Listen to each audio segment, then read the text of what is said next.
मैं और मेरा।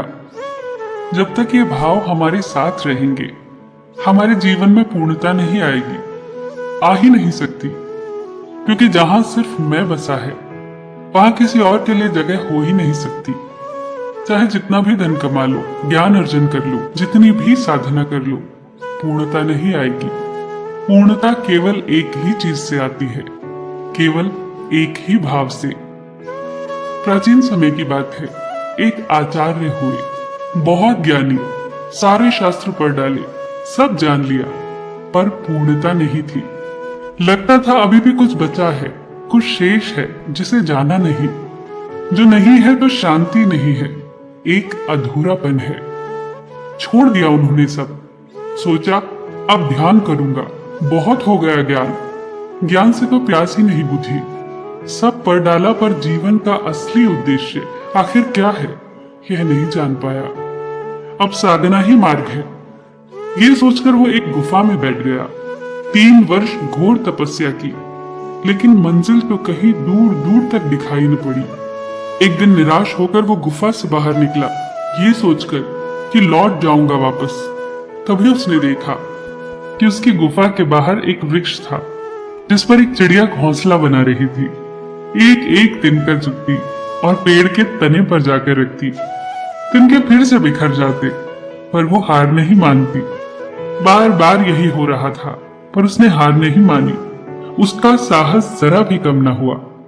उस आचार्य ने सोचा, क्या मैं इस चिड़िया से भी कमजोर हूँ? क्या इस नन्हे से जीव से भी कमजोर है मेरा साहस, मेरी आशा, मेरी आस्था? फिर से चला गया वो गुफा के भीतर और लीन हो गया साधना में। कहते हैं 3 वर्ष और बीत गए, पर जीवन का उद्देश्य क्या है वो फिर भी नहीं जान पाया। घबराकर फिर से बाहर आया और पहाड़ी के नीचे की ओर चलने लगा, घर लौट जाने के उद्देश्य से। जब थक गया तो एक वृक्ष के नीचे आराम करने लगा। सामने क्या देखता है, एक मकड़ी जाला बुन रही है। गिर गिर जाती, फिर बुनती। जाले का धागा संभल नहीं रहा था, पर वो हार नहीं मानी, लगातार प्रयास करती रही। आचार्य ने सोचा, जब मकड़ी नहीं हारी तो मैं क्यों हारूं? शायद भगवान मुझे इशारा देता है, फिर से प्रयास करने को कहता है। तभी तो मुझे कभी चिड़िया दिखती है तो कभी मकड़ी। कहते हैं वो फिर से चला गया गुफा के भीतर। कई वर्ष और गुजर गए, उसने अपना पूरा प्रयास लगा दिया, पर हाथ कुछ नहीं लगा। परेशान होकर वो फिर बाहर निकला और इस बार सोचा कि अब किसी के जाल में नहीं फंसूंगा। चाहे चिड़िया दिखे या मकड़ी या परमात्मा कोई भी इशारा दे, मैं फंसूंगा नहीं।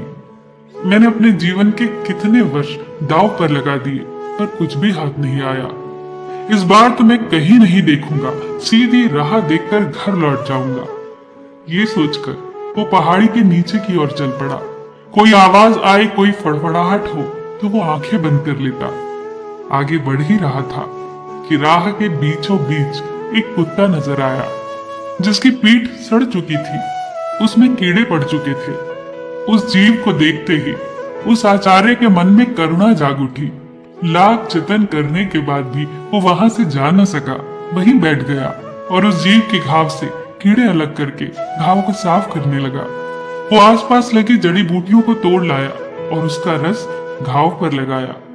वो सब भूल गया, अपना ज्ञान, परमात्मा के लिए ध्यान, सारा संसार सब भूल गया। उन पलों में उसे वो मिल गया जो ना तो इतने वर्षों के परिश्रम से ज्ञान से मिला था, ना ही ध्यान से मिला था। उस पशु के घाव धोते वक्त उसका सारा अहंकार उसी में तिरोहित हो गया। अब उसके अहंकार की जगह ले ली सेवा भाव ने, परोपकार ने।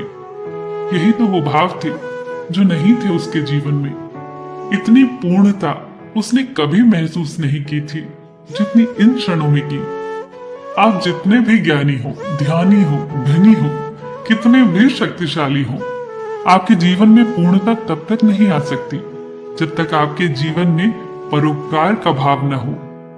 हमारे जीवन का असली उद्देश्य यही तो है। जीवन बहुत ही मजेदार है।